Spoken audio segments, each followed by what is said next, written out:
la tenue d'un dialogue politique inclusif et sincère pour renforcer notre démocratie. Décès de Mamadou Badio Camara, le président du Conseil constitutionnel a tiré sa révérence ce jeudi à l'âge de 73 ans et laisse derrière lui un riche héritage marqué par sa décision sur le report de la présidentielle. Son portrait à suivre dans ce journal. Et en santé, nous parlerons de la prise en charge des malades, une prise en charge insuffisante qui impacte la santé des patients.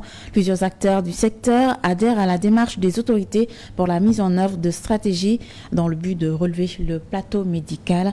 Nous ferons immersion dans certains hôpitaux. Voilà, c'est tout pour les titres. Tout de suite, le développement.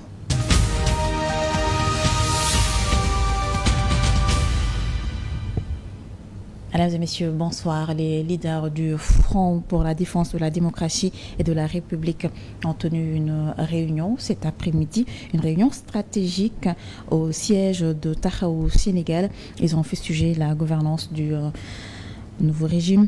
Khalifa Sall et compagnie dénoncent la politique antinationale et antisociale du pouvoir PASTEF et contestent le projet de révision constitutionnelle qui veut, dit-il, instituer un premier ministre super fort. Ces leaders ont aussi abordé la tenue du dialogue politique annoncé par le chef de l'État. Ils dénoncent leur exclusion sur l'organisation de cette rencontre. Ces leaders veulent demeurer favorables à ce dialogue à condition qu'il soit sincère et qu'il permette des concertations fructueuses dans l'intérêt du Sénégal. Nous reviendrons en détail sur cette rencontre dans nos prochaines éditions. Et puis le Sénégal perd ce 10 avril une grande figure de la justice avec le rappel à Dieu de Mamadou Badio Camara, président du Conseil. Le Conseil constitutionnel, juge de la régularité des élections nationales et garant de l'état de droit, a, en application de l'article 35 de la Constitution et des résultats constatés, proclamé la victoire de M. Bassirou Diomaye Diakhar Faye à l'élection présidentielle du 24 mars 2024.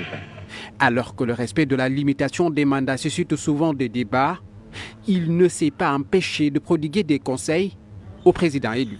À l'heure où surgiront les inévitables tentations du pouvoir, l'ivresse de la puissance, les démons de la division, il faudra se souvenir de la main de Dieu dont la volonté domine et détermine inéluctablement les moments que nous vivons. Le magistrat décédé aura marqué le Conseil constitutionnel pour avoir tenu tête au président Macky Sall qui avait décidé de repousser la présidentielle au 15 décembre 2024. Considérant que cette décision viole la Constitution, Badio Camara prend le 7 mars une décision historique contredisant le chef de l'État.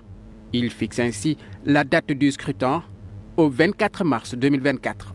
En conséquence, par application des décrets numéro 2024-690 et numéro 2024-691 du 6 mars précité, le scrutin pour l'élection du président de la République se tiendra le 24 mars 2024. Né en 1952 à Dakar, il a été nommé le 2 septembre 2022 président du Conseil constitutionnel. La dernière prise de parole en public de l'ancien procureur de la République près le tribunal de Ziguinchor date de novembre 2024 en France, où il avait été invité à une rencontre lors de laquelle il est revenu sur les pressions qu'il aurait subies à la veille de la présidentielle.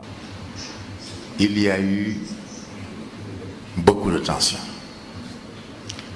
Il y a eu beaucoup de pression. L'ancien procureur général de la Cour suprême, Mamadou Badio Camara, était également membre du comité des Nations Unies sur les disparitions forcées depuis 2011. Djibril Diallo, la levée du corps est prévue demain à l'hôpital principal de Dakar. La prière mortuaire se tiendra à la mosquée omarienne, suivie de son inhumation au cimetière de Yoff.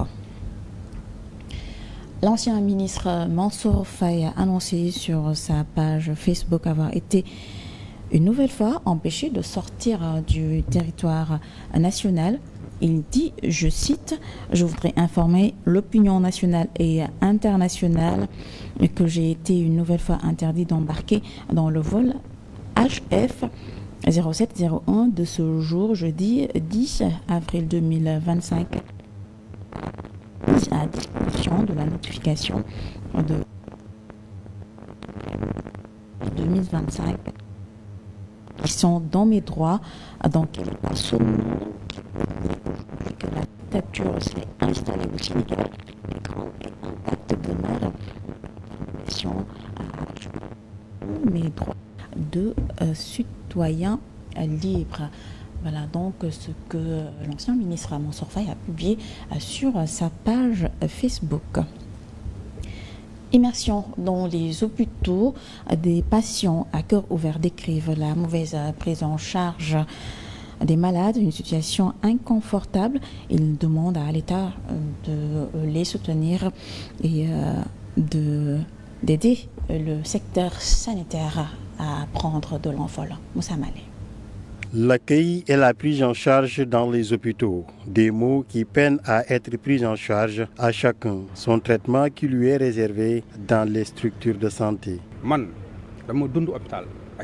J'ai fait plus de 7 mois dans un hôpital, donc je sais bien de quoi je parle. Mais cette situation ne se passe dans tous les hôpitaux. Cela dépend des gens et de leur comportement, mais ce n'est pas tout le monde. L'humanisme chez les médecins, un véritable problème pour ces patients rencontrés. Si tu viens, tu vois le docteur, il te donne rendez-vous dans 2 jours, 3 jours. Donc le malade, il est un peu souffrant. Il y a certaines personnes qui savent bien accueillir et prendre soin des malades. Mais d'autres, par contre, leur comportement est à revoir. Cependant, ils invitent l'État du Sénégal à davantage soutenir les hôpitaux. L'État doit aider les hôpitaux et malheureusement, quand on n'a pas les moyens, c'est difficile d'avoir des soins de qualité. Nous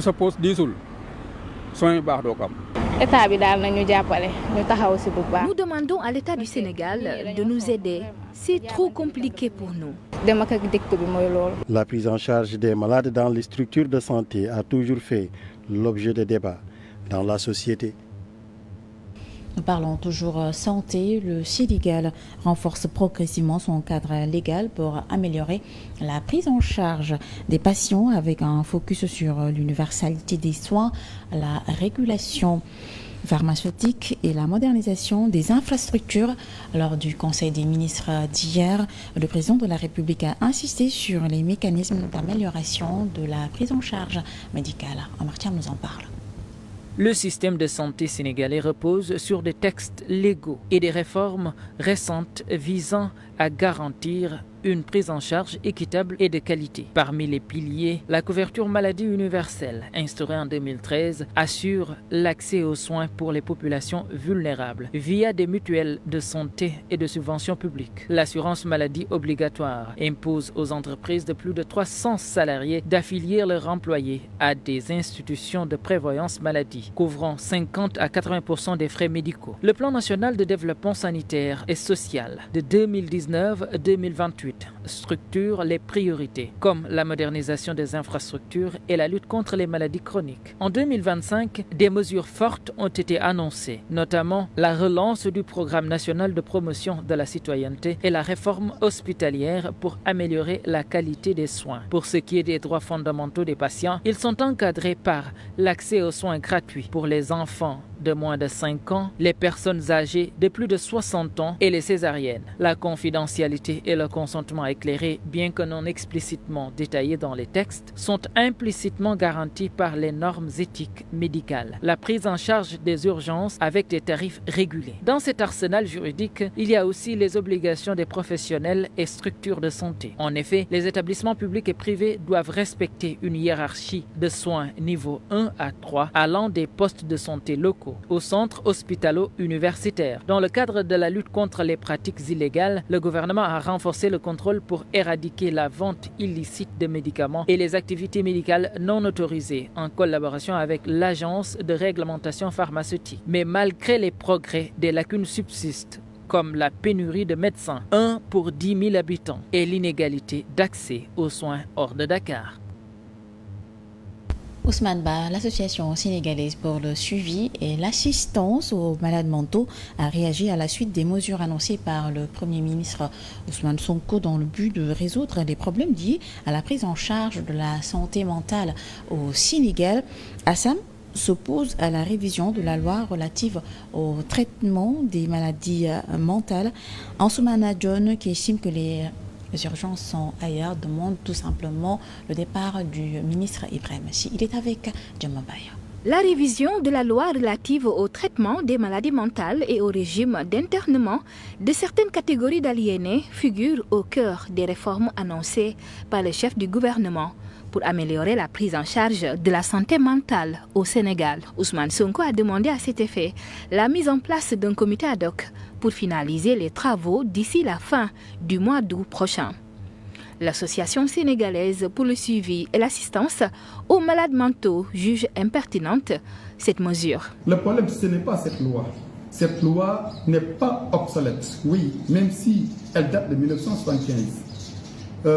Toujours, c'est les universitaires qui veulent que cette loi soit modifiée pour leurs propres intérêts, mais pas pour le peuple sénégalais.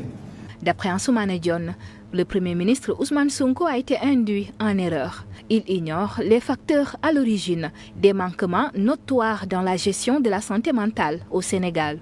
Il a été mal informé et il y a un groupe de personnes, des psychiatres, des universitaires qui sont en train depuis toujours de mener un combat inutile par rapport à notre association, par rapport à notre centre Ansoumana Dione. Vouloir accompagner le ministre de la Santé Ibrahim Sy, qui doit démissionner de ses fonctions, vous comprendrez que moi, Ansoumana Dione, je ne serai pas à cette rencontre. Le président de la SAM plaide pour un accès facile aux médicaments et la résorption du déficit de médecins psychiatres. L'enjeu, devrais-je dire, c'est d'ouvrir des services de psychiatrie dans les hôpitaux du Sénégal, à l'intérieur du pays et même à Dakar.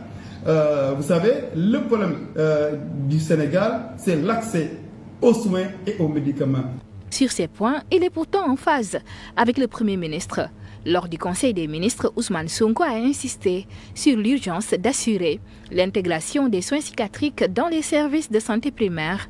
Il a aussi évoqué l'absence d'une politique structurée de mobilisation de financement au profit de la santé mentale. La maltraitance des enfants, une fuite de responsabilité ou une éducation en déliquescence. Nos reporters ont rencontré sur le terrain quelques parents suite au scandale à Saint-Louis et certains d'entre eux pointent un doigt accusateur aux parents qui, disent-ils, fuient leurs responsabilités. Amartiam était sur le terrain, regardez.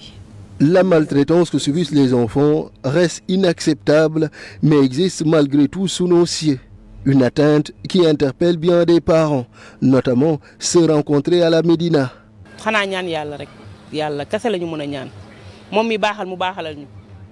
On ne sait plus à quel sens se vouer. Le risque devient de plus en plus grand, surtout avec l'influence. Au banc des accusés, selon les parents et grands-parents, ces jeunes mariés qui, pour la plupart, délèguent ce qui leur revient de droit, l'éducation de leurs enfants. On ne peut trop laisser de liberté aux enfants sous prétexte qu'ils sont difficiles à gérer. Bon sang, il faut que les parents se réveillent. Cette situation découle selon eux d'une éducation en déliquescence comparée à celle d'antan qui conférait le pouvoir de redresser à tous, y compris des personnes autres que la famille. Avant, chacun avait la possibilité de corriger les enfants. Mais c'est révolu maintenant, même pour son propre enfant. La violence physique participe-t-elle à une meilleure éducation des enfants? Les réponses sont mitigées.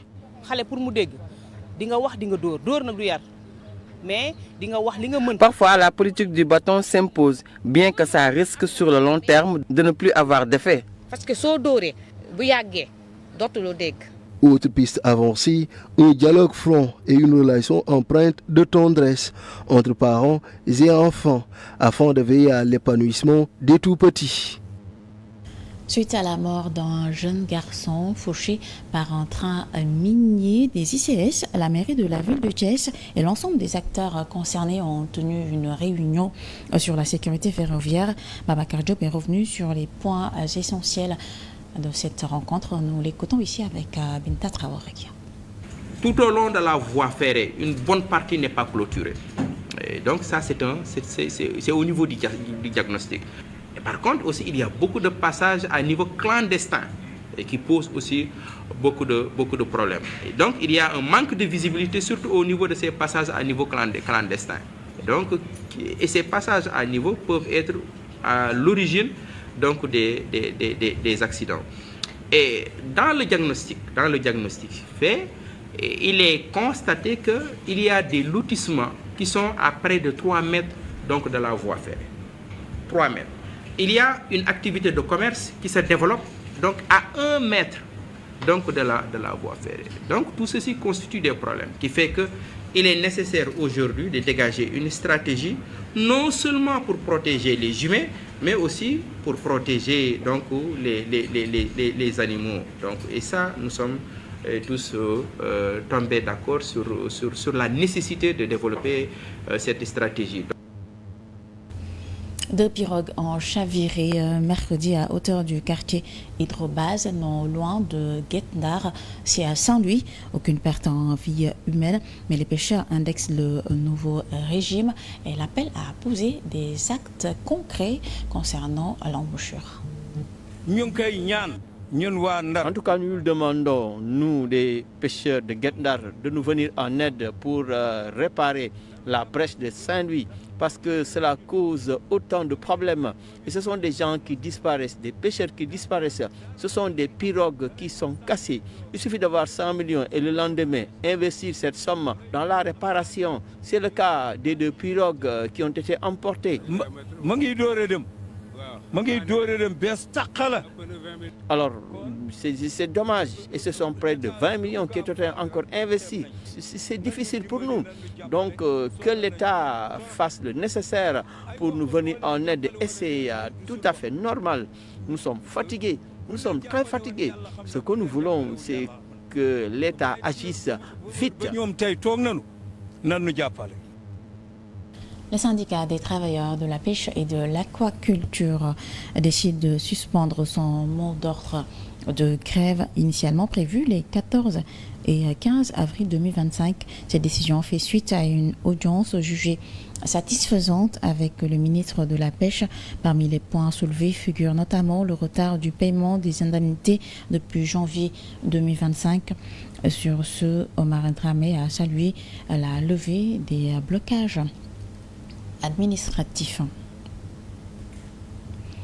En sport, Coupe d'Afrique des Nations des moins de 17 ans, le Sénégal défie la Côte d'Ivoire, meilleure attaque du tournoi jusqu'ici. Un match important pour le coach des Lions, Pape Ibrahima Faye, qui dit se concentrer sur l'objectif. Regardez. Quel que soit le niveau, que ce soit un quart, un demi ou un match de poule, pour moi, ça reste un match de football.